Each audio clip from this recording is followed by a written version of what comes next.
बिस्मिल्लाहिर्रहमानिर्रहीम। अस्सलाम वालेकुम नाज़रीन, मैं हूँ मोहम्मद ज़ुबैर और मेरे साथ मौजूद हैं वजीहा ज़ुबैर। नाज़रीन। वालिदैन की बड़ी ख्वाहिश होती है कि फ़ैमिली जुड़ के रहे, कनेक्टेड रहे, सब एक दूसरे से मोहब्बत से रहें। और आप ख़ुद देखें ना, कितनी आइडियल होती है वो फैमिली जिसमें सब एक दूसरे से मोहब्बत से रहते हैं। लेकिन कुछ गलतियाँ हमसे होती हैं, कुछ लापरवाहियाँ हमसे ऐसी होती हैं जो रिश्तों में दूरी पैदा करती हैं, दरार पैदा करती हैं। और वक्त के साथ साथ ये दरार बढ़ती जाती है और फिर उसके बाद उसको ख़त्म करना बहुत मुश्किल हो जाता है। यानी अगर आपने जितनी जल्दी ये काम शुरू कर दिया, उतनी जल्दी आप अपनी फैमिली को जोड़ के रख सकते हैं, मोहब्बत से रख सकते हैं। तो नाज़रीन, वो कौन से साइंस हैं, वो कौन सी अलामात हैं, वो कौन सी निशानियां हैं जिनसे हमें ये अंदाज़ा होगा कि हमारी फैमिली एक दूसरे से दूर जा रही है।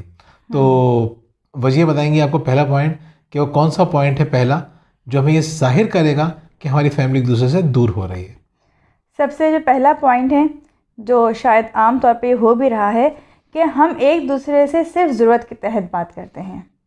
यानी जो ज़रूरतें होती हैं, ये खा लो, ये पी लो, यहाँ आ जाओ, या बच्चों की जो बातें होती हैं, ये मेरी चीज़ नहीं मिल रही, चीज़ कहाँ रख दी है आपने, ये कहाँ है, इस तरह के छोटे छोटे सवालात हमारी ज़िंदगी में होकर रह गए हैं, जिसको हम बातें कहते हैं। हस्बैंड वाइफ का भी रिलेशन ऐसा ही है। जब मेरी ख़वातीन से बात होती है, मेजॉरिटी ख़वातीन का मैं आपको बता रही हूँ, कि जब मुझसे सवाल मैं करती हूँ कि आप मियाँ बीवी में आपस में कितनी बातें होती हैं, तो वो कहती हैं हमारी बातें ही नहीं होती हैं, टाइम ही नहीं होता बात करने का। वो ऑफिस से आते हैं, मोबाइल में लग जाते हैं, फिर जब तक वो फ्री होते हैं मैं बच्चों को सुला के खुद सोने के लेट चुकी होती हूँ, तो हमारी बातें नहीं होती हैं। अच्छा, बहुत ज़रूरी है ये बातें। बिल्कुल। यानी आप अपना दर्द शेयर कर रहे हैं, आप अपनी खुशियाँ शेयर कर रहे हैं, आप अपना माजी शेयर कर रहे हैं, आप पॉजिटिव के साथ साथ नेगेटिव बातें भी शेयर कर रहे हैं। ये शेयरिंग यानी आप अपना दिल किसी के सामने रख रहे हैं, आप अपनी खुशियाँ किसी के सामने रख रहे हैं, अपने गम किसी के सामने रख रहे हैं। और ये बच्चों के सामने भी रखते हैं वालिदैन, वालिदैन और बच्चे वालिदैन के सामने भी रखते हैं। स्कूल की छोटी छोटी बातें होती हैं, लेकिन होता क्या है, ये दूरियां कब शुरू होती हैं? जब शुरू होती हैं जब कोई शख्स बताना छोड़ देता है, या जब कोई शख्स बता रहा हो और दूसरा उसमें इंटरेस्ट नहीं ले रहा हो। बिल्कुल ऐसे ही है। बाज़ वक़्त ऐसा होता है ना, हर बात बोलते रहते हैं, बोलते रहते हैं, बोलते रहते हैं, अहमियत ख़त्म हो जाती है। सामने वाला भी सोचता है यार, कोई क्वालिटी की बात होना चाहिए, कोई अच्छी बात होना चाहिए। ये मैं आपको कहाँ बता रहा हूँ, जब रिलेशन ख़राब हो चुका है या दूरियाँ हो चुकी हैं और शेयरिंग ख़त्म हो चुकी है, तो अब आपको रुक के प्लानिंग करने की ज़रूरत है। ये सोचने की ज़रूरत है कि मुझे उनके इंटरेस्ट की क्या क्या बातें करनी है। बिल्कुल। अच्छा, यहाँ मैं आपको ये बता दूँ पॉइंट की बात, कि ये मर्द हजरात का आम तौर पे प्रॉब्लम होता ही है कि उन्हें एक बात 3 दफ़ा सुनने की आदत होती है। जब तक हम एक बात उसे 3 या 4 दफ़ा ना कहें, वो नहीं समझ पाते हैं कि हम क्या कहना चाह रहे हैं या क्या कह रहे हैं। हर औरत का दुख है ये, तो इसलिए हम इस दुख में ज़्यादा नहीं जाएंगे। अब हम आएंगे अगले पॉइंट पर। बच्चों के साथ भी यही है, बच्चे हमसे कुछ चीज़ें शेयर कर रहे होते हैं, हम सुनते ही नहीं हैं, तो हमसे शेयर करना छोड़ देते हैं। जी नाज़रीन, दूसरा पॉइंट है बाज़ बच्चों या वालिदैन का गुस्सा। तो क्या कहेंगे आप इस गुस्से पे? देखिए, गुस्सा बाज़ औक़ात वालिदैन को बच्चों पे बहुत आता है।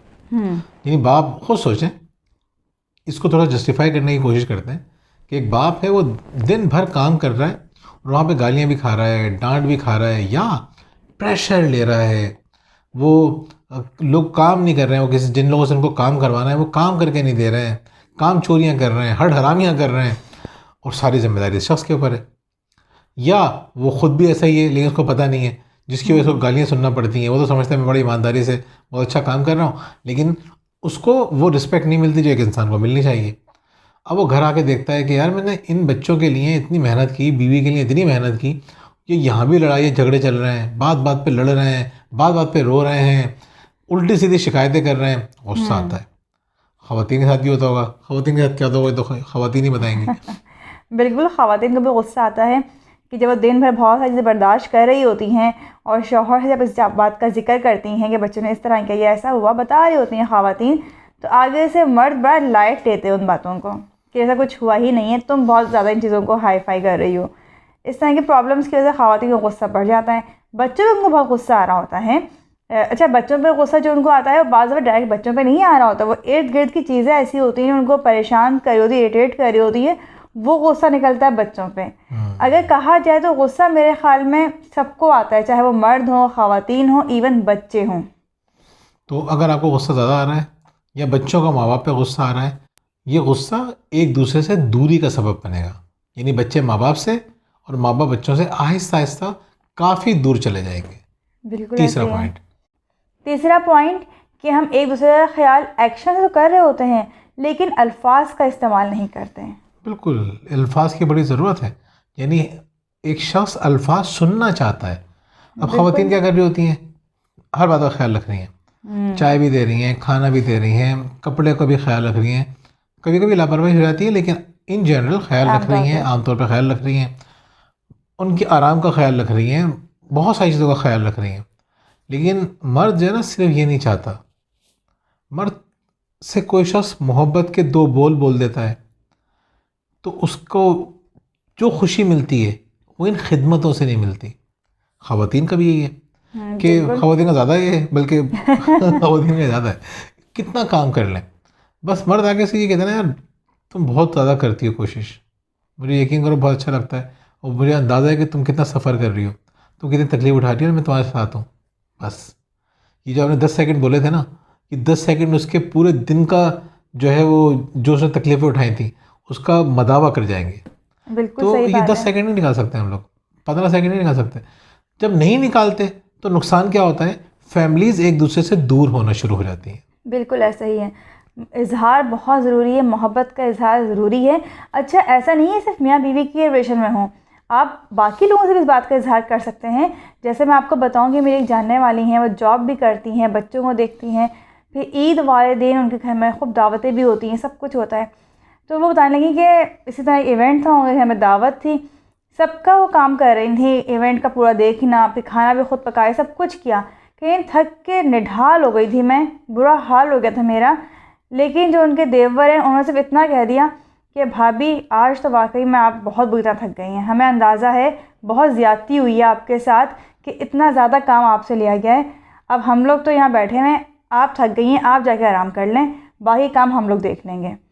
आप यकीन करें उस इवेंट को गए हुए काफ़ी टाइम हो गया है लेकिन आज तक उनको अपने देवर की ये बात याद है और वो कहती हैं कि मैं इतना थक गई थी लेकिन सिर्फ मेरे देवर को मेरा ख्याल था।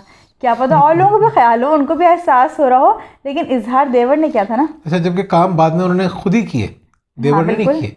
ऐसा नहीं था कि काम बाद में देवर ने किए हों या दूसरे लोगों ने किए हों, काम भी उन्होंने किए लेकिन उस नई एनर्जी के साथ, बिल्कुल नई खुशी के साथ। एनर्जी बढ़ गई ना उनकी। बच्चे भी ये करते हैं, मियाँ बीवी के साथ भी ये अल्फाजों को, यानी कि वो कहते हैं ना जो अब्दुल इस्लाम अब्दुल का की जो नज़म भी जो है मोहब्बत कि इसे इजहार के लफ्ज़ों की हाजत फिर भी रहती है, हर वक्त रहती है। जैसे एक बच्चे को ज़रूरत होती है कि उसको मुसलसल तवज्जो दी जाए, मोहब्बत का इजहार किया जाए, इसी तरह से हर इंसान की ज़रूरत है मोहब्बत भरे अल्फाज। मैं बड़े बड़े लोगों को देखता हूँ, मतलब इंतहाई कामयाब लोगों को देखता हूँ, मशहूर लोगों को देखता हूँ, मैंने बड़े प्रोग्राम किए हैं, मैं ये देखता हूँ कि जो थोड़ी सी जो तारीफ़ होती है ना, उनको लगता है सच्ची तारीफ़ की जा रही है, खिल उठते हैं वो। यानी बिल्कुल हर ऐसे वक्त ही। अपने मद्दाहों में घिरे रहने वाले लोग भी छोटी छोटी तारीफ़ों से खिल उठते हैं। तो आपको इस बात का ख्याल रखना है कि ख्याल सिर्फ और सिर्फ अपने अमल से नहीं, अपने अल्फाज से भी जाहिर करें। जी Wajiha, next point. Next point है एक दूसरे शिकायतें नहीं करते, एक दूसरे की शिकायतें करते हैं। कितनी ख़तरनाक चीज़ है। देखिए, अगर हमें शिकायत है ना तो हमें एक दूसरे से कर लेना चाहिए। मतलब हम ये समझते हैं जैसे हम दोनों का जो रिश्ता है उसमें हमें जो सबसे ख़ास बात ये लगती है कि हम लोग लड़ते हैं, लड़ने के बाद एक दूसरे से इजहार कर देते हैं कि यार ये तुमने सही नहीं किया, ये कहती है ये आपने गलत किया। मैं कहता सोचता हूँ बिल्कुल। अच्छा तो सही है। मैं कहता ये कहती हैं कि मैं सॉरी लेकिन गलती आपकी थी। औरतों का जो स्टाइल है माफ़ी मांगने का, नहीं आप I am really very sorry लेकिन गलती आपकी थी। तो मैं क्या करूँ, मुझे पता है कि इनका मिजाज ही ऐसा ही है, हर औरत ऐसी ऐसा ही करती है, तो मैं उसको भी फिर इंजॉय कर लेता हूँ मजबूरन। लेकिन बताने का मकसद ये है कि आपको जिससे शिकायत है ना उससे करें। बिल्कुल। लेकिन हम करते क्या हैं, जिससे हमें शिकायत होती है उसको तो हम चाहते हैं पता भी ना चले कि हमें कोई शिकायत है उससे, लेकिन आस-पास लोगों से हम शिकायतें कर रहे होते हैं, वो इस तरह करते हैं, वो इस तरह हैं, ये ऐसा है वैसा है। इससे क्या होता है, गलतफहमियाँ बढ़ती हैं। आपने क्या बात पहुंचाई है, अगला बंदा जो आपकी बात अपने पास तो रखेगा नहीं। कहते हैं राज तब तक राज हो जब तक आपके पास होता है। अगर आपने ये बात किसी को बता दी है तो वो ला महला उस शख्स तक पहुंचेगी, लेकिन अब किस तरह पहुंचेगी, किस अंदाज में पहुंचेगी, ये आप नहीं जानते हैं। ये आप नहीं जानते। इसीलिए आप नेक्स्ट बात जान लें कि नेक्स्ट पॉइंट क्या है भैया, फैमिली इवेंट्स। नेक्स्ट पॉइंट है हमारा फैमिली इवेंट्स। हम फैमिली इवेंट में जाते हैं ये सोच के कि बड़ा मज़ा आएगा, इतनी तैयारियां करते हैं, इतना ख़र्चा करते हैं, और ये एक्सपेक्टेशंस होती हैं कि ये एक दिन जो है ना हमारी ज़िंदगी में बड़ी खुशियाँ लेकर आएगा, इंजॉय करेंगे हम। इंजॉय करेंगे। लेकिन होता क्या है, होता है कि वापस आते हैं तो दिल गिरफ्तार, टूटे हुए दिल के साथ, गुस्से में, अफसुर्दा। जिन लोगों के साथ आप जिन लोगों के मुतालिक आप अच्छा सोचते थे उनको देखते हैं कि वो साजिशें कर रहे हैं, तो बड़ा आपको दिल टूटता है, और फिर इससे फैमिलीज़ के अंदर मज़ीद दूरियां पैदा होती हैं। जी बिल्कुल वजह ऐसा इसको ही ज़रा है। आप अच्छा एक्सप्लेन करें, औरतों का मौजू है। बिल्कुल सही कहा ज़ुबैर ने। किसी इवेंट में जाने के लिए ख़ास तौर पर ख़वातीन एक लंबी चौड़ी शॉपिंग होती है, बच्चों की तैयारियां, अपनी तैयारियां, सब कुछ। लेकिन इवेंट से आने के बाद होता क्या है कि वो जो बातें नोट करी होती है, नेगेटिव चीज़ों को फोकस किया हुआ होता है, जब वह डिस्कस करती हैं, एक तो उनका मूड ख़राब होता है, इवेंट ख़राब होता है। बाज़ वक्त हम देखते हैं कि रिश्तेदार जो है वो नाराज़ होकर खाना छोड़ कर चले जाते हैं, जब खाना भी नहीं खाते हैं।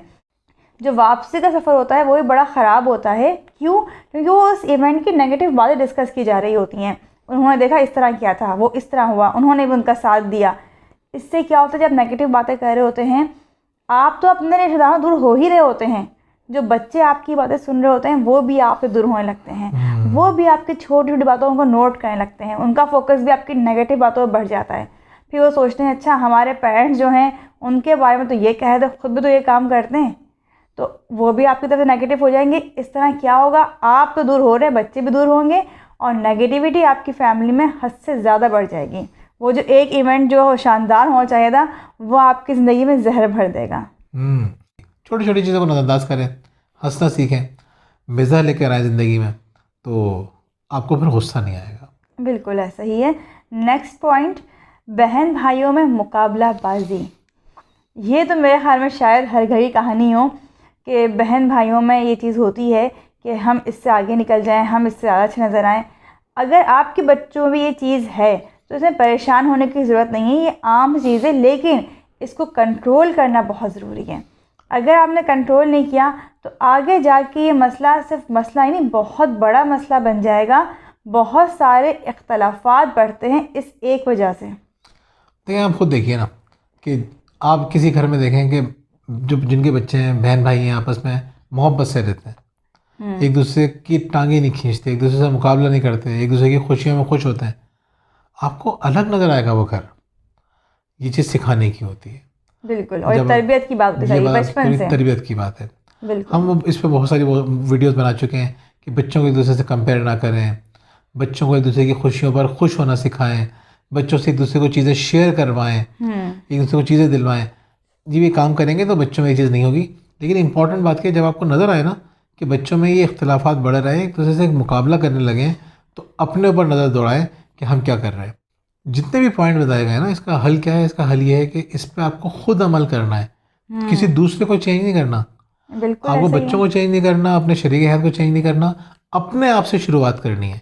आप देखें कहाँ भी चीज़ ख़राब हो रही है, वहाँ से आप चीज़ों को बेहतर करना शुरू करें, तो फिर आप देखेंगे कि चीज़ें जब भी बेहतर होंगी। और अगर आप चाहेंगे कि दूसरे बदलें तो चीज़ें मज़ीद ख़राब होंगी। बिल्कुल। हम बात करें पॉइंट पे आज हमें हम बात करें बच्चों के मुकाबले की, तो अगर बच्चों में चीज़ है तो उसको आप कंट्रोल कर सकते हैं, ये इतने मसले की बात नहीं है, लेकिन बहुत पोलाइटली और मोहब्बत से। बाद जब हम देखते हैं कुछ नेगेटिव तो हमारा रिएक्शन बड़ा ख़तरनाक होता है। रिएक्शन ख़तरनाक नहीं होना चाहिए। जैसे मैं आपको बताऊं कि एक दिन हरमीन तैयार हुई, बहुत अच्छी लग रही थी तैयार होके माशाल्लाह से, लेकिन वो मुझसे कहने लगी मामा मैं अच्छी लग रही हूँ ना? मैंने कहा हाँ बेटा अच्छी लग रही हो। मामा सबसे अच्छी लग रही हूँ। मैं बेटा अच्छी तो लग रही हैं आप, लेकिन सबसे अच्छा लगना अच्छी बात नहीं है, सब अच्छे होते हैं। और फिर इन्होंने बताया, आपने क्या बताया, आप बताएं ज़रा। हम ये समझते हैं कि बहुत बड़े गुनाह की बात है कि आपकी ये ख्वाहिश हो कि मैं सबसे अच्छा नज़र आऊँ। सबसे अच्छा क्यों नज़र आऊँ भाई? मैं आपको ये सोचना चाहिए कि मैं अच्छा नज़र आऊँ, बहुत अच्छी बात है। मैं दूसरों से अच्छा नज़र आऊँ, ये बहुत बुरी बात है। आप अपने आप को बेहतर समझें, लेकिन दूसरों से बेहतर समझने का मतलब ये कि दूसरे मुझसे कम अच्छे नज़र आए। बिल्कुल। तो दूसरों को कमतर करके आप बेहतर नज़र आएँ, ये एक बुरी बात है। हम्म, आपको खुश होना चाहिए कि दूसरे भी अच्छे लग रहे हैं, बिल्कुल। दूसरे भी अच्छे हैं, तो ये आपकी अप्रोच होनी चाहिए। और ये अप्रोच होना कि मैं सबसे अच्छा नज़र आऊँ, सबसे अच्छा नज़र आने वाले की जो ख्वाहिश होती है वो उसको हमेशा तकलीफ़ में रखती है। अब जैसे हमें हरमीन का ये वाला पॉइंट नज़र आया कि उन्होंने इस तरह से चाहा कि मैं सबसे अच्छी नज़र आऊँ, एक मुकाबले वाली बात आ जाती है इसमें भी, तो हमने वहीं पर उसको स्टॉप कर दिया। अगर आप देखें आपके बच्चे कहीं इस बात का इजहार कर रहे हों कि नहीं मेरी चीज़ उससे अच्छी होनी चाहिए, मुझे उससे आगे जाना है, मैं उससे अच्छा नज़र आऊँ, जहाँ बच्चों के इस तरह के जुमले नज़र आएँ आपको वहीं उन्हें रोक दें। नाज़रीन, बातों का ख्याल रखिए और फिर देखेंगे इंशाल्लाह कि आपकी फ़ैमिली करीब आएगी। और फैमिलीज़ का करीब आना बहुत ज़रूरी है। बहुत बिल्कुल। बहुत शुक्रिया। अल्लाह हाफ़िज़। अल्लाह हाफिज़।